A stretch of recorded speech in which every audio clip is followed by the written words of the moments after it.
أعوذ بالله من الشيطان الرجيم. بسم الله الرحمن الرحيم. الحمد لله رب العالمين بارئ الخلائق أجمعين باعث الأنبياء والمرسلين، والصلاة والسلام على أشرف الخلائق أجمعين سيدنا وسيد الأولين والآخرين حبيبنا وحبيب إله العالمين إمام المرسلين وخاتم النبيين شفيع المذنبين ورحمة للعالمين أبي القاسم المصطفى محمد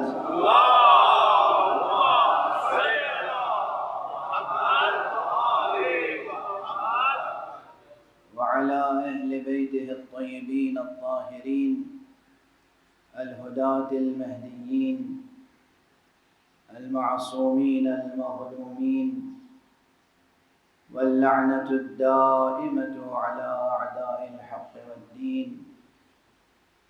أما بعد، فقد قال الله تعالى عز اسمه في محكم كتابه ومتقن خطابه. بسم الله الرحمن الرحيم.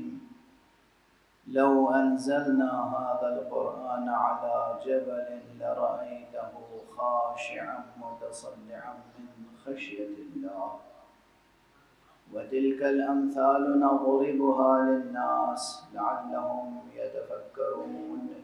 صدق الله العلي العظيم.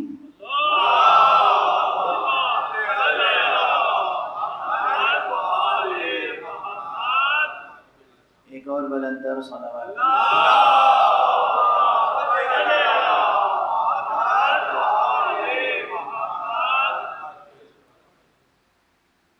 پروردگار عالم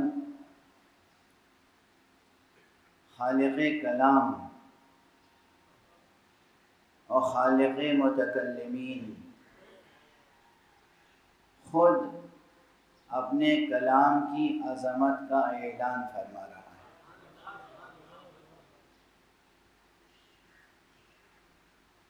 اب اسے یوں نہ سمجھیے گا کہ جیسے بہت سے شعراء ہوتے ہیں، ادبا ہوتے ہیں، شاعر اکثر اپنے کلام میں مقطع میں تعلی ضرور کر لیتے ہیں،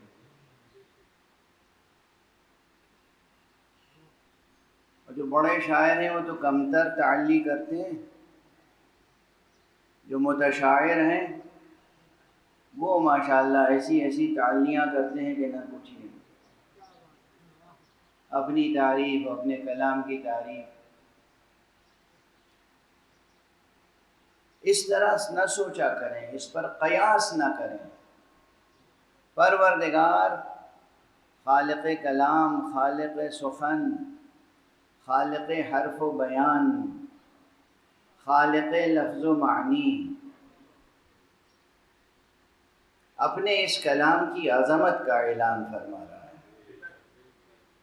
اور انسان کو متوجہ کر رہا ہے کہ یہ ایسا عظیم کلام ہے. لو انزلنا هذا القرآن على جبل، اگر ہم اس قرآن کو، هذا القرآن، دیکھیے اگر میں اپنے ذوق سے گفتگو کروں نا تو 1 گھنٹہ صرف اس میں صرف ہو جائے گا کہ جب قرآن شروع ہوا تو کہا گیا الف لام میم ذالک الکتاب، یہاں کہا جا رہا ہے لو انزلنا ھذا القرآن. وہاں ذالکہ کہہ کے بعید کا اشارہ کیوں کیا گیا، یہاں ھذا کہہ کے قریب کا اشارہ کیوں کیا گیا؟ اور ہمارے یہاں یہ سب مقامات غور طلب ہیں یا نہیں؟ خوب غور طلب ہے.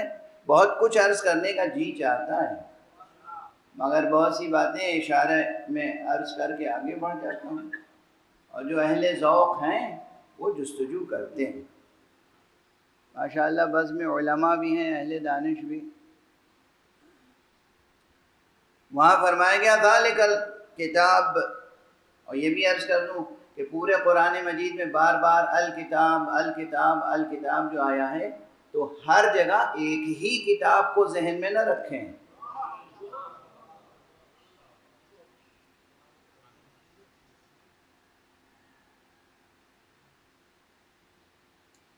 بہرحال لو انزلنا هذا القرآن على جبل، اگر ہم اس قرآن کو کسی پہاڑ پر نازل کرتے، کسی پہاڑ پر، کسی خاص پہاڑ کا تذکرہ نہیں، پہاڑ خود شدت میں آپ سوچ سکتے ہیں، پتھر پہاڑ کیسا شدید ہوتا ہے. یعنی عام انسانوں کے لیے اس پہاڑ کی مثال جو ہے وہ منتہائے شدت کی مثال ہے. ایسا شدید، ایسا سخت پہاڑ، اگر اس پر بھی ہم یہ کلام نازل کرتے، یہ قرآن، لَرَأَيْتَهُ، تو تم یہ دیکھتے، خاشعا متصدعا من خشیت اللہ، کہ وہ خشوع اور تعبد اور تذلل کے ساتھ جھک جاتا، بلکہ ٹکڑے ٹکڑے ہو جاتا. محرم کی مجلسیں ہیں نا، ضبط کر کے سنیے گا. امر الہی کے سامنے اگر کوئی واقعاً خضوع و خشوع کا حق ادا کرنا چاہے تو وہ مقام بندگی میں ٹکڑے ٹکڑے ہو جاتا ہے.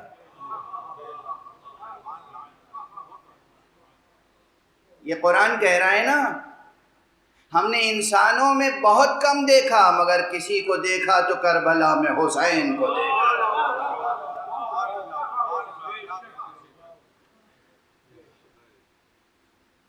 اب اگر ہم حسین کی رہبری میں سفر طے نہ کریں گے تو پھر کس کی رہبری میں سفر طے؟ اصل چیز ہے خالق پر یقین اور خالق کی تعظیم. قرآن مجید میں بار بار یہ بات کہی گئی، وما قدر اللہ حق قدرہ، ہائے انہوں نے اللہ کی قدردانی نہیں کی جو قدردانی کا حق تھا. اللہ کی قدردانی نہ کی. وما قدر اللہ حق قدرہ، اللہ خود فرما رہا ہے، مکرر یہ بات فرمائی ہے قرآن مجید میں. تو اللہ پر یقین اور اللہ کی تعظیم، اور پھر اس کے کلام کی تکریم و تعظیم، اور اس کے لیے خاشع ہو جانا، خشوع، خضوع، تذلل، تعبد، اپنے کو اس کے ہر حکم کو تسلیم کرنے کے لیے آمادہ رکھنا.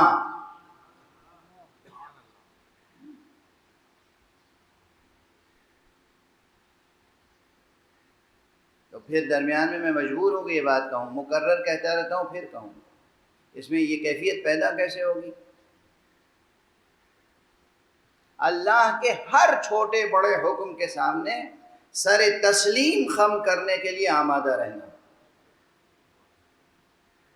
اس کے لیے سب سے پہلی ریاضت، سب سے بڑی ریاضت، سب سے پہلی اور سب سے بڑی ہے اپنی خودی کو خدا کے لیے قربان کر دینا.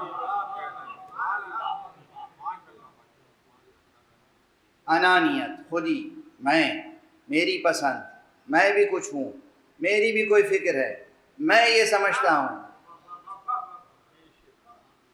کوئی مسئلہ شرعی بتائیے، میری سمجھ میں تو یہ بات نہیں آتی. آخر اس حکم کے پیچھے کیا مقصد ہو سکتا ہے؟ ایک مخلوق، ایک غلام، ایک بندہ، ایک عبد، مگر یہ حق رکھتا ہے کہ اپنی فکر کی شرطوں پر خدا کا حکم مانے. میری سمجھ میں تو نہیں آتی یہ بات. اس حکم کی علت کیا ہے، اس حکم کی وجہ کیا ہے، اس حکم کا سبب کیا ہے، وغیرہ وغیرہ وغیرہ. اور عبادات سے لے کر معاملات تک اور زندگی کے چھوٹے بڑے تمام مسائل میں، ذاتی ہوں یا خانوادے کے مسائل ہوں یا معاشرے کے مسائل ہوں، اخلاقی مسائل ہوں یا سیاسی مسائل ہوں، تمام مسائل میں انسان کے مسائل کی الجھنوں کی سب سے بڑی وجہ انانیت ہوتی ہے۔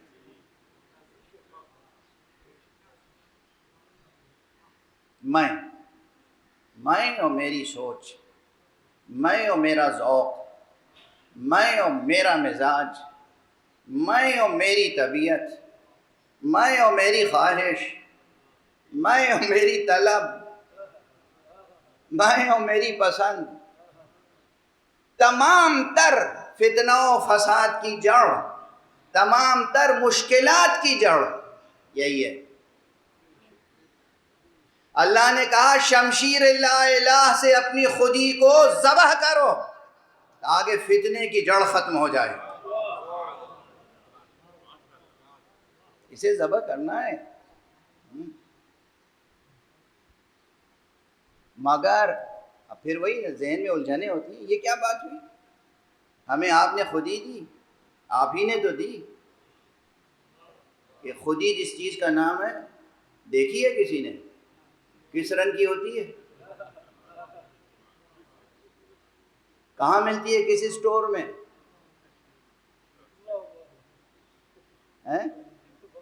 یہ خودی میڈ ان کہاں ہے؟ امریکہ؟ ارے آپ ہی نے تو خودی دی ہے اور آپ ہی کہہ رہے ہیں خودی کو قربان کرو، تو آواز آئے گی ہم ہی نے خودی دی ہے اور ہم نے شرط یہ رکھی ہے کہ قربان ہمارے ہی لیے کرو۔ ہماری منزلت دیکھو، ہماری بلندی دیکھو، ہماری عظمت دیکھو، اپنے لیے قربان کرنے کی شرط صرف اس لیے رکھی تاکہ کسی کمتر کے لیے قربان نہ ہو جاؤ۔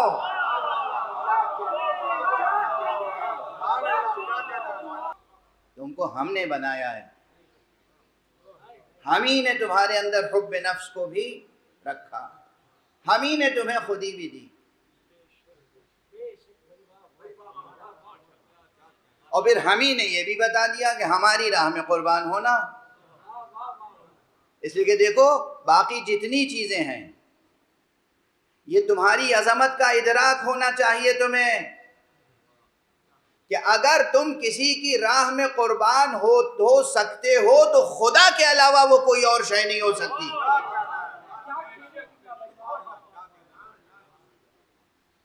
خدا کے علاوہ کسی راہ میں بھی قربان ہوئے تو گویا تم نے اپنے کو ضائع کر دیا، خود اپنی قدر شناسی نہ کی، خود کو نہ پہچانا۔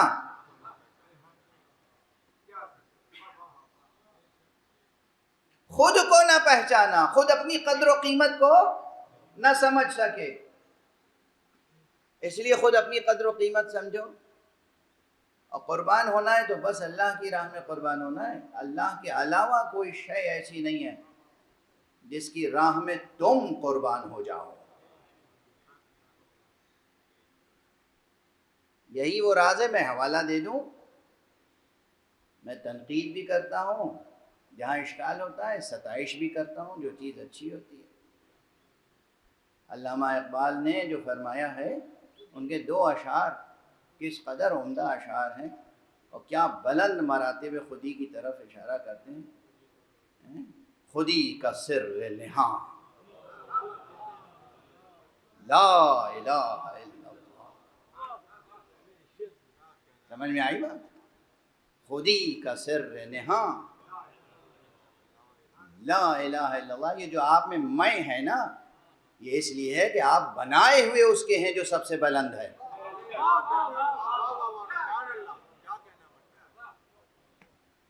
تو یہ جو میں ہے اس لیے ہے کہ اس عظیم کے بنائے ہوئے ہیں، تو پھر اس عظیم کی تو سنیں۔ خودی کا سر نہاں لا الہ، خودی ہے تیغ فساں لا الہ۔ کیا اچھی نظم ہے، پروردگار انہیں جنت نصیب فرمائے۔ اور پھر وہ مشہور شعر ان کا، خودی کو کر بلند اتنا کہ ہر تقدیر سے پہلے خدا بندے سے خود پوچھے۔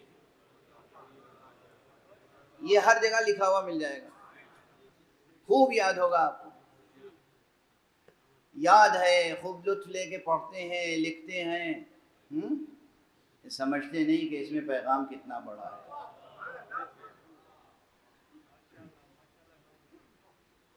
ارے قرآن نہیں پڑھتے، عربی زبان میں ہے، اقبال نے یہ شعر تو اردو میں کہا ہے نا۔ اقبال کے اسی شعر کی روشنی میں ان لوگوں کو ڈھونڈیے کم سے کم جنہوں نے اپنی خودی اتنی بلند رکھی کہ خدا نے بہت سے فیصلے ان کی رضا کے مطابق کیے۔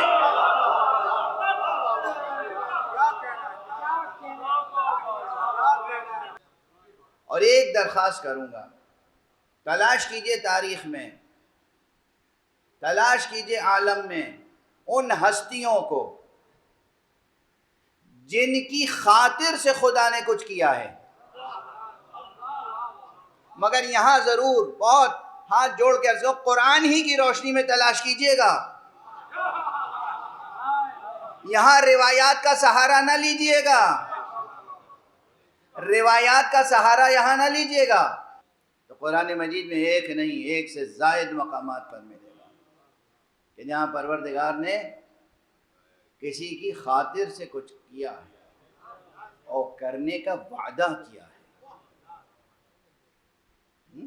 یوں تو خدا سب کو عطا کرتا ہے اور لوگ دعائیں کرتے ہیں اور عطا کرتا ہے، لیکن خدا نے کسی سے خاص خطاب کر کے کہا ہے وَلَسَوْفَ يُعْطِيكَ رَبُّكَ فَتَرْضَىٰ، خدا تمہیں اتنا دے گا کہ تم راضی ہو جاؤ گے۔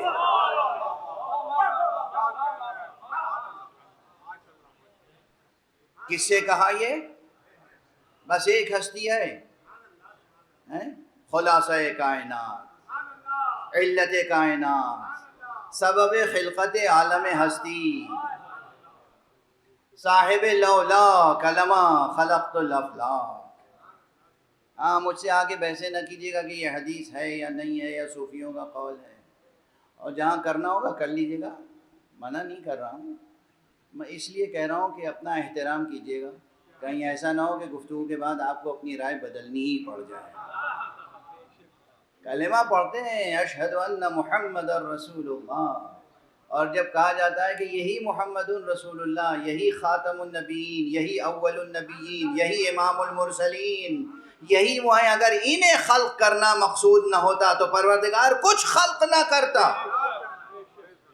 جب یہ بات کہی جاتی ہے تو پھر ماشاءاللہ کیا کیا تعویلیں کرتے ہیں، اور نعوذ باللہ ہم نے دیکھا ہے ایسے لوگ، جو میں کل کہیں کہہ رہا تھا کہ ایسے دانشور نہیں ہیں، یہ سینہ دانش کا ناسور ہیں، پیغمبر کی فضیلتیں نہیں سن سکتے۔ اللہ فرما رہا ہے وَلَسَوْفَ يُعْطِيكَ رَبُّكَ فَتَرْضَىٰ، اللہ تمہیں اتنا عطا کرے گا کہ تم راضی ہو جاؤ گے۔ اچھا وعدہ کیا اور پھر کیا یا نہیں؟ ادھر کا وَلَسَوْفَ يُعْطِيكَ يُعْطِيكَ اللہ عطا کرے گا، ادھر کا أَعْطَيْنَاكَ الْكَوْثَرَ، اِنَّا أَعْطَيْنَاكَ الْكَوْثَرَ، ہم نے آپ کو کوثر عطا کر دیا۔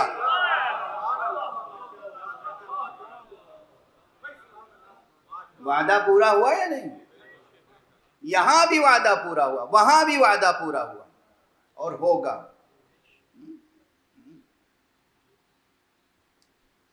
بہرحال تو اور بھی مقامات ہیں۔ اب میں چونکہ کوئی بات پڑھ چکا ہوتا ہوں اور مکرر پڑھ چکا ہوتا ہوں تو پھر پڑھنے کا ارادہ نہیں ہوتا کہ لوگ کہیں گے کہ وہی بات بار بار پڑھ رہے ہیں، لیکن کچھ آپ لوگ بھول جاتے ہیں، اور کچھ یہ کہ بات ایسی ہوتی ہے کہ اس میں عظمت اور اہمیت ہوتی ہے، اور جب بات قرآنی ہو، جب بات قرآن میں ہو، دیکھیے اب یہ تو ہے کہ صاحب اللہ نے کہا وَلَسَوْفَ يُعْطِيكَ رَبُّكَ، اللہ عطا کرے گا، کس پیمانے سے عطا کرے گا کہ آپ راضی ہو جائیں گے۔ رضا کس کی؟ پیغمبر کی رضا، اللہ کی رضا نہیں۔ اب یہ تفریق بھی سمجھنے سمجھانے کے لیے کر رہا ہوں، ورنہ بات تو یہ ہے کہ جو ان کی رضا وہ ان کی رضا۔ جو اس کی رضا وہی ان کی رضا. لیکن اب لوگ سوچتے رہے کہ کیا کیا اس میں جنت ہوگی، فردوس بری کا معاملہ ہوگا، کچھ اخروی معاملات ہوں گے، کچھ دنیاوی معاملات ہوں گے، کچھ چیز ہوگی. شریعت کی چھوٹی چھوٹی باتوں سے لے کر اور کائنات کی بڑی بڑی حقیقتوں تک سب کچھ اللہ نے رضائے محمد کی کو سامنے رکھ کے مقرر کیا اور تخلیق کیا. ہمیں تو یہی بات سمجھ میں آئی، اس لیے کہ قرآن مجید میں ایک مقام اور ہے، اور وہ کیا ہے؟ قبلے کا تعین.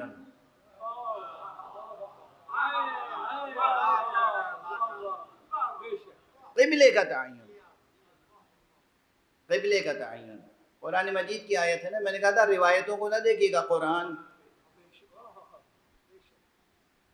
تو جب پیغمبر اکرم آپ حضرات خدا نصیب فرمائے زیارات مدینہ منورہ، زیارات مکہ مکرمہ، تو مدینہ منورہ میں ابھی بھی ایک مسجد موجود ہے، اسے کہتے ہیں مسجد القبلتین، دو قبلوں والی مسجد. یہ اس واقعے کی یادگار ہے کہ پیغمبر نماز پڑھ رہے تھے. دیکھیے اللہ بھی بعض احکام نازل کرتا ہے یہ لحاظ کر کے کہ بھلائے نہ بھول سکے امت.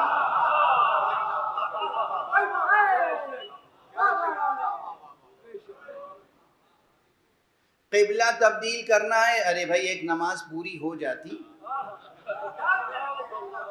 دوسری نماز سے پہلے تبدیلی ہو جاتی، درمیان نماز کے درمیان میں ایسے ہی حکم نازل کرنا تھا تو یا مکے میں نازل کرتے یا مدینے میں. کہا نہیں، دونوں کے درمیان میں. قبلے کا، قبلہ ظاہری کا تعین کرنا ہوا تو نماز کے درمیان، اور قبلہ معنوی کا تعین کرنا ہوا تو میدان غدیر میں سفر حج کے درمیان. بھولائے نہ بھول سکے انسان. میں قبلے کی تبدیلی ہوئی تھی، ہاں بھائی ہوئی تھی، مسجد موجود ہے، نماز کے دوران ہوئی تھی، یوں صفیں لگی ہوئی تھی، پیغمبر آگے تھے، ایک دم سے پیغمبر نے رخ موڑا، سب نے رخ موڑا، اور اس کے بعد راستہ دیا اور پیغمبر آگے تشریف لے گئے اور نماز مکمل فرمائی، اور پھر اعلان کیا کہ اب قبلہ تبدیل ہوا. لیکن قبلہ تبدیل ہوا کس کی مرضی سے؟ نماز کس کی؟ خدا کی. بندگی کس کی؟ خدا کی. قبلہ کس کے لیے ہم قبلہ رو ہو کر کھڑے ہوتے ہیں؟ خدا کے لیے. اور خدا کہہ رہا ہے کہ سنو، ہم نے قبلہ مقرر کیا، معین کیا محمد کی خاطر صلی اللہ علیہ وآلہ وسلم. مشہور مقام ہے، سورہ مبارک ہے بقرہ ہی میں ہے، یہاں دوسرا پارہ قرآن کا شروع ہوتا ہے نا، یہ ظاہری تجزیہ اور ترتیب کے لحاظ سے اسی میں یہ آیت آتی ہے، سیقول السفہاء، یہ جو نادان لوگ ہیں یہ ابھی پوچھیں گے کہ کس لیے یہ قبلہ تبدیل ہو گیا. تو آپ یہ آیت سنا دیجیے گا. کیا ہے آیت؟ قد نرى تقلب وجهك في السماء فلنولینک قبلة ترضاها. اے حبیب ہم دیکھ رہے ہیں کہ آپ بار بار چہرہ اٹھا کے آسمان کی طرف دیکھ رہے ہیں، کچھ کہہ نہیں رہے ہیں، دیکھ رہے ہیں، کچھ کہہ نہیں رہے ہیں. قرآن کہتا ہے کچھ کہہ نہیں رہے ہیں، صرف دیکھ رہے ہیں. قد نرى تقلب وجهک، آپ کے چہرے کو ہم دیکھ رہے ہیں کہ بار بار آسمان کی طرف یہ چہرہ اٹھ رہا ہے. تو سمجھیے کہ آپ نے کہا نہیں مگر ہم سمجھ گئے. کیا سمجھ گئے؟ فَلَنُوَلِّيَنَّكَ قِبْلَةً تَرْضَاهَا، اب ہم ایسے قبلے کی طرف آپ کو موڑ دیں گے جس سے آپ راضی ہو جائیں گے.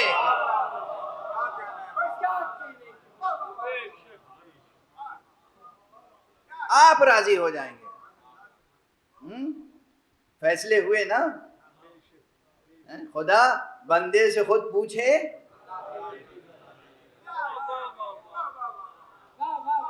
ہم اگر بندہ ہونا چاہیے نا، بندہ بھی ایسا بندہ ہو. ہم سب تو کہتے ہیں اے پروردگار ہم تیرے بندے ہیں، ہم تیرے بندے ہیں، ہم دن بھر گستاخی کرتے رہتے ہیں، گناہ کرتے رہتے ہیں، نافرمانی کرتے رہتے ہیں، اور کہتے ہیں ہم تیرے بندے ہیں.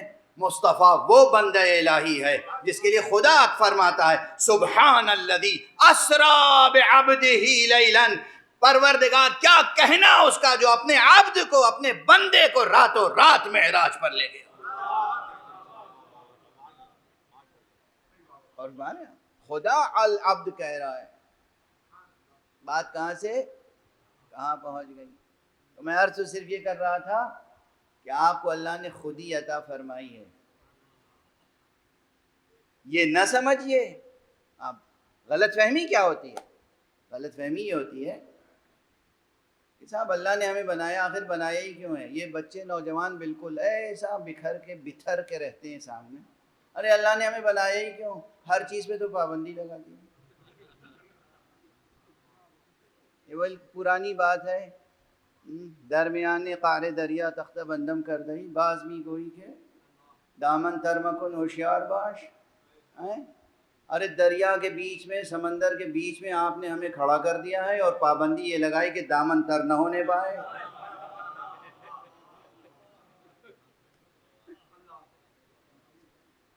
ہاں ہے تو کچھ ایسا ہی، ہے تو کچھ ایسا ہی، ظاہری منظر ایسا ہی ہے، اس کے باطن میں لطف بہت گہرا ہے۔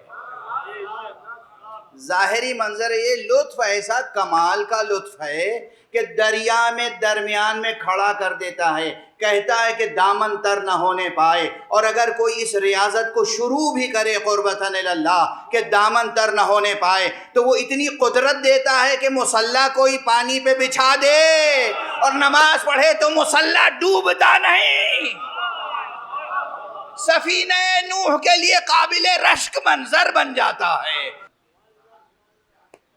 ارادہ تو کریں اس کی بندگی کا، قصد تو کریں اس کی بندگی کا، قصد کریں تو مقصد تک پہنچیں گے۔ دیکھیے اب یہ میرا مزاج ہے کہ میں ایک عطر مجموعہ بناتا ہوں، کچھ وہ باتیں بھی درمیان میں رکھتا ہوں کہ جو بالکل پیور اکیڈمک اور تعلیمی اور مدرسی ہیں، تحقیقی ہیں۔ ہمارے ایک شفیق بزرگ تھے، اللہ ان کو جنت نصیب فرمائے، اب نہیں رہے، وہ کہتے تھے یہ جب آپ ممبر پہ مجلس پڑھتے ہیں اس میں یہ بتانے لگتے ہیں کہ اس کا روٹ ورڈ یہ ہے اور مادہ یہ ہے اور عین اور شین اور قاف اور صاد اور دال، یہ سب نہ کیا کیجیے، یہ بالکل اچھا نہیں لگتا۔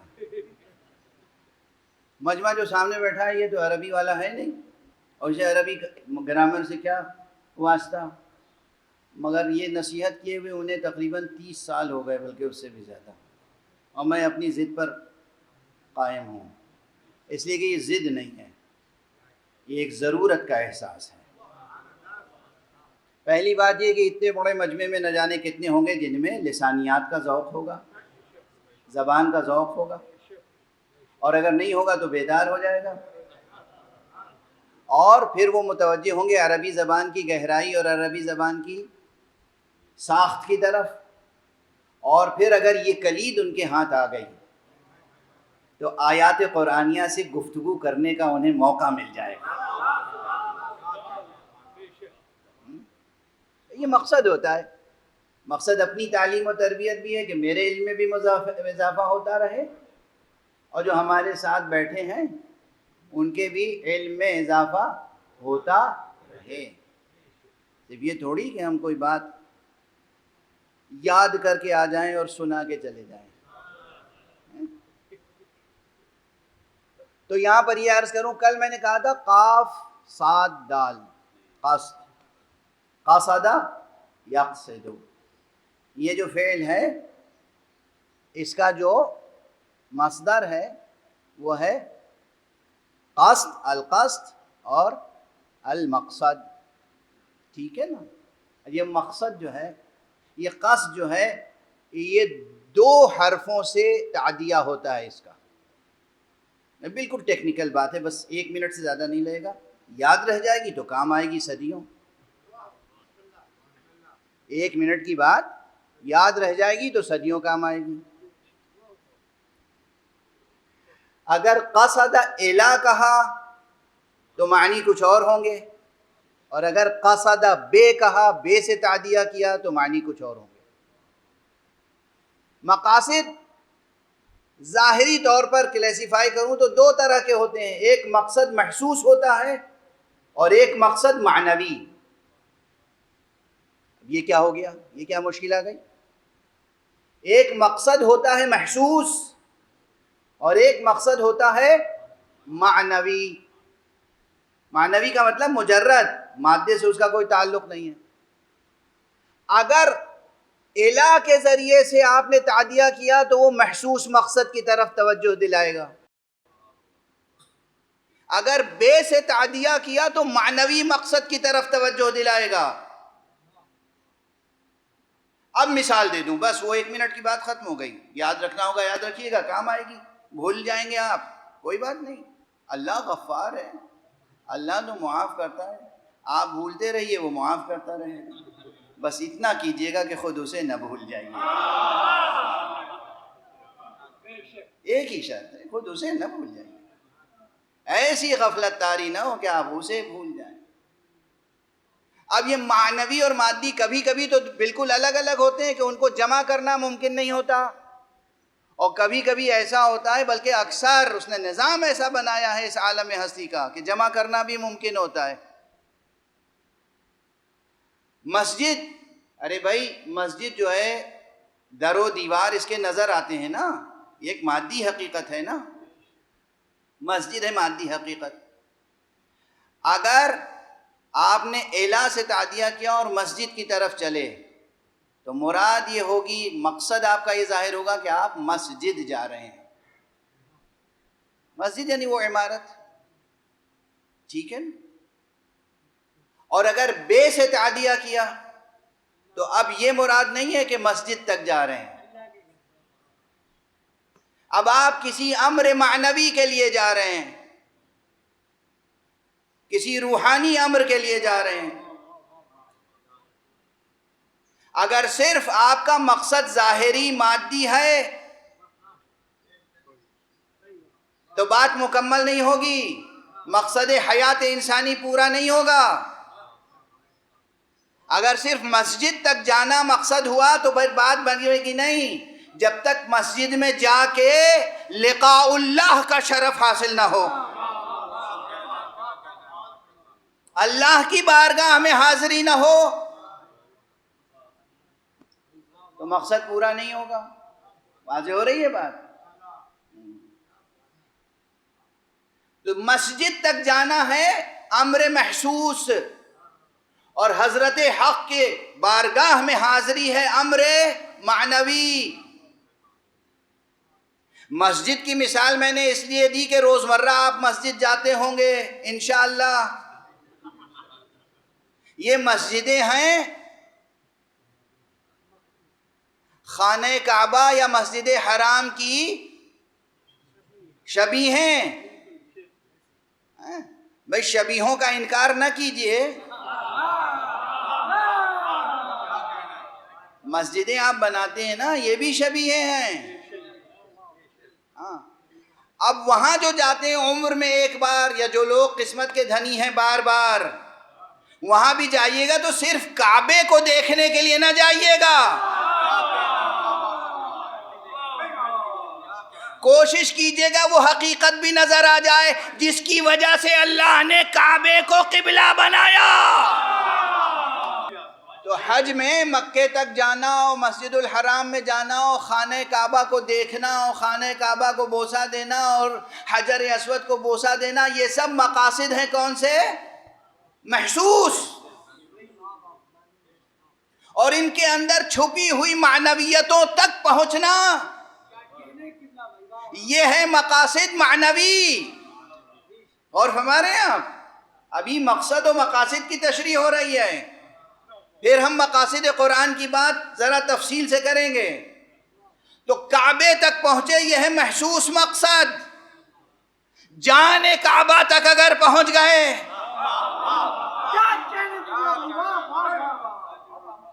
تو اس کے علاوہ اور کیا تفسیر کر سکتے ہیں؟ اتنے دن مکے میں رہے پیغمبر، کیا کیا اذیتیں نہیں ہوئیں. اسی کعبے کے سامنے صحن مسجد میں نماز پڑھتے تھے، اور جب آپ سجدے میں جاتے تھے تو آپ کے اوپر گستاخیاں کی جاتی تھیں، خس و خاشاک ڈال دیے جاتے تھے، اذیتیں ہوتی تھیں. مکے میں کیا کیا اذیت نہیں ہوئی پیغمبر کو. اور صحن حرم میں کیا کیا اذیت اور توہین نہیں ہوئی، خانہ کعبہ کے سامنے کیا کیا اذیت اور توہین نہیں ہوئی پیغمبر کو، مگر پھر بھی پیغمبر کی خواہش یہ تھی کہ کعبہ ہی قبلہ بنے۔ اس کے معنی یہ ہے کہ تمام مشکلیں، تمام مصیبتیں ایک طرف، مگر کوئی ایک چیز تھی جو کعبے سے ملی،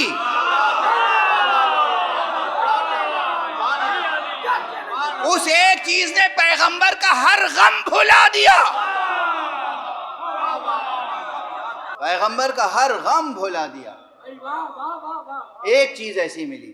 ہم بھی تو دن رات یہی کہتے ہیں، زندگی میں جتنے بھی دکھ ہوں، درد ہوں، مشکلیں ہوں، جو کچھ بھی آزمائشیں ہوں، سب ایک طرف، عشق علی ہے تو کوئی مشکل سامنے ٹھہرتی نہیں۔ عشق علی، حب علی، یہ حب علی اور عشق علی میں لوگ جب بھی ہم محبت علی کی بات کرتے ہیں تو لوگ ہمیں دیوانہ سمجھتے ہیں۔ اچھا، جو ہمیں دیوانہ سمجھتا ہے، ہمیں کون سا ایسا جبر ہے ہمارے اوپر کہ ہم اسے دانشور سمجھیں؟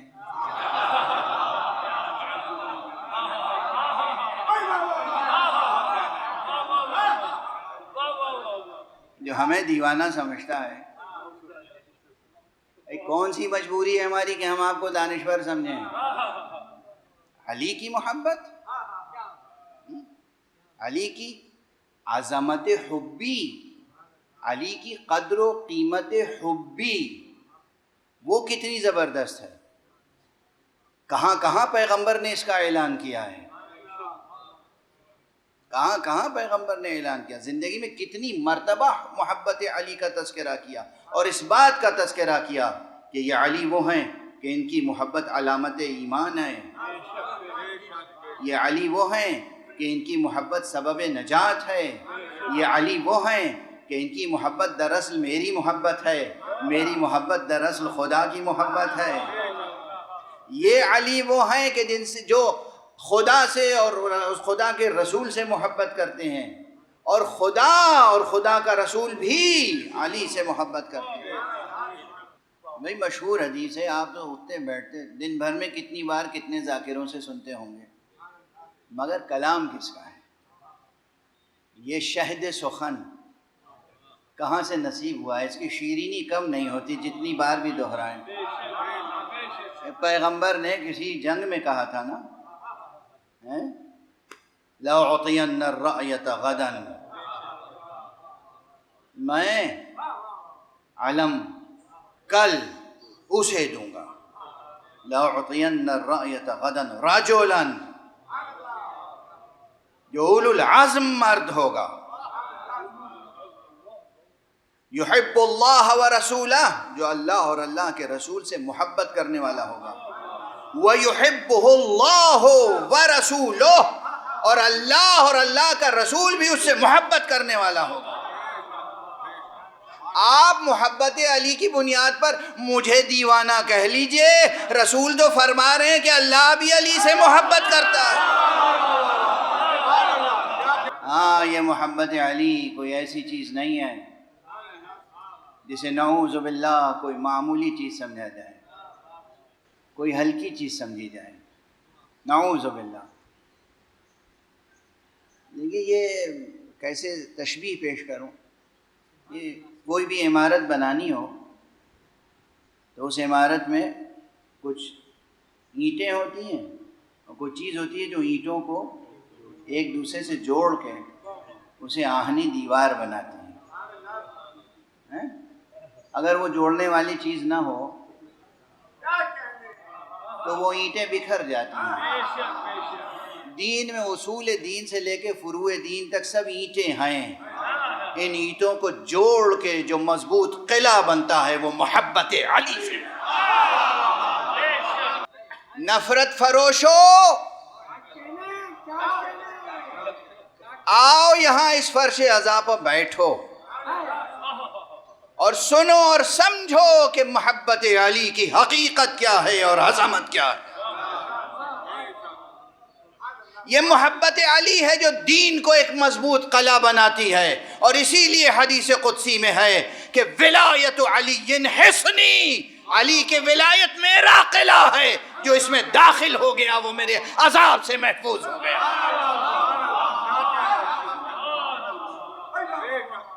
دنیا کی تمام عقلیں اور تمام عقلوں کا کل سرمایہ خرد، کل خزانہ ہوش و خرد، سب صدقہ ہو جائے دیوانگی علی پر۔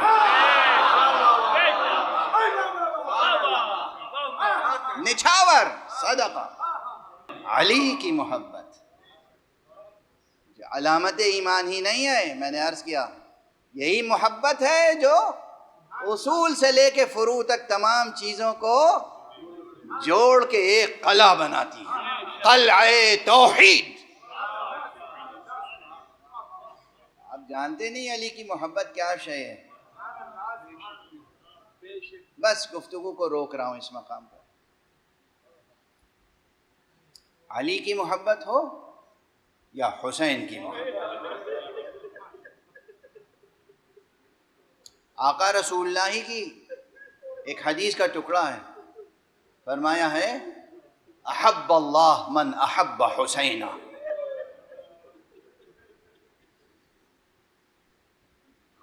آپ کی آوازیں بلند ہو گئی، ورنہ یہاں پر بھی ایک مشکل ہے کہ اس حدیث کو دو طرح سے پڑھ سکتے ہیں، دو طرح سے اس کی تعبیر اور ترجمانی ہو سکتی ہے۔ ایک یہ کہ اس کو جملہ خبریہ سمجھا جائے، اور ایک یہ کہ اس کو جملہ انشائیہ سمجھا جائے۔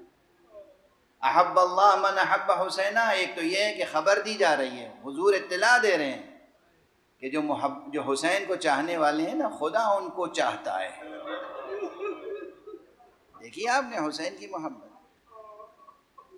اور دوسرا مفہوم یہ ہوگا کہ اے پروردگار، جو حسین کو چاہنے والے ہیں نا، پروردگار تو بھی ان سے محبت فرما۔ اگر خبر ہے تو، اور اگر دعا ہے تو، کس کی دعا ہے؟ دعا کس کی ہے؟ ارے جس کے صدقے میں تمام کائنات کی دعائیں قبول ہوتی ہیں، اس کی دعا ہے نا کہ اے اللہ انہیں تو اپنا چہیتا بنا لے، جو حسین کے چاہنے والے ہیں۔ خدا آپ کی عمروں میں برکت عطا فرمائے، خدا آپ کے رزق میں، روزی میں، آل و اولاد میں، ذریت میں، نسل میں ہر طرح کی برکتیں عطا فرمائے، تاکہ آپ جب تک یہ سلسلہ حیات دنیاوی قائم ہے اس عزا کا سلسلہ برقرار رکھ سکیں، حب حسین کا سلسلہ، نورانی سلسلہ قائم رہے۔ کتنی تیزی سے دن گزر رہے ہیں، آج 3 محرم ہو گئے، کل حسین کربلا پہنچ چکے ہیں۔ تو اپنے گھوڑے کو پانی تو پلا دے، جب وہ ہٹا اور آگے بڑھے اور رفتہ رفتہ آقا حسین کی طرف چلے۔ بیٹا آیا قریب، بھائی آیا، غلام آیا، سب ہر کے ساتھ ساتھ چلے، اس لیے کہ بیٹے کو، بھائی کو، غلام کو، سب کو جواب رات میں دے چکا تھا۔ جب آ کے کہہ رہے تھے کھانا نہیں کھائیں گے، پانی نہیں پئیں گے، تو خاص طور سے بیٹے کو قریب بلایا۔ میں تو بس سادہ سی ایک بات بتا رہا ہوں، آپ گریہ کریں گے، ہور کے اس بیٹے کا نام بھی علی تھا۔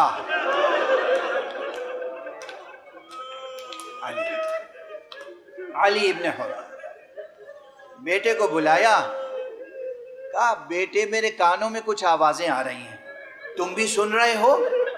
بیٹے نے سر جھکا لیا، کیا سن رہے ہو؟ کہا حسین کے خیمے سے بچوں کی آوازیں آ رہی ہیں۔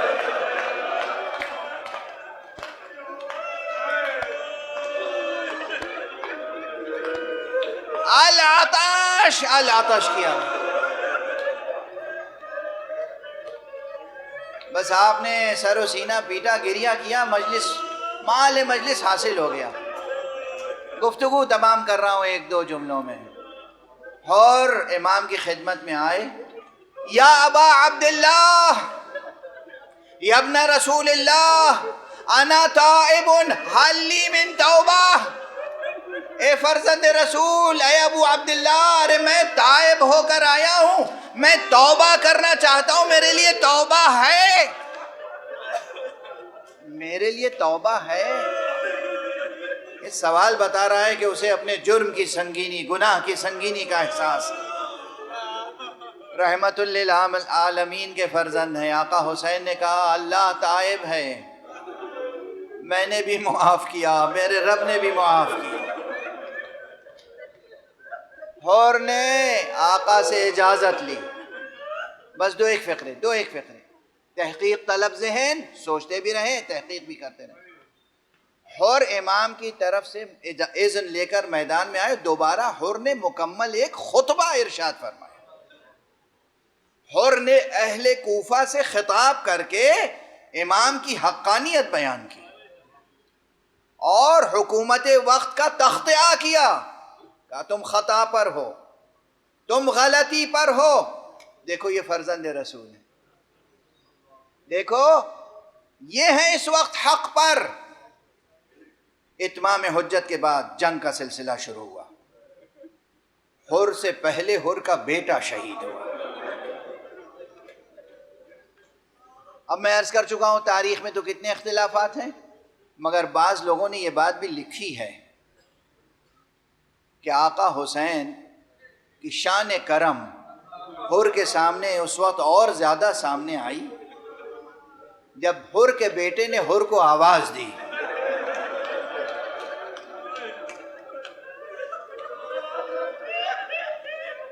اور جب حر بیٹے کے لاشے پر پہنچے تو دیکھا حسین پہلے موجود۔ حر اس لطف و کرم مولا کو دیکھ کر ایک مرتبہ کہنے لگے آقا حسین گنہگاروں پر یہ لطف و کرم۔ آقا حسین نے فرمایا کہ تمہیں اندازہ نہیں ہے مگر میں سمجھتا ہوں اس عمر میں جوان بیٹے کا لاشا۔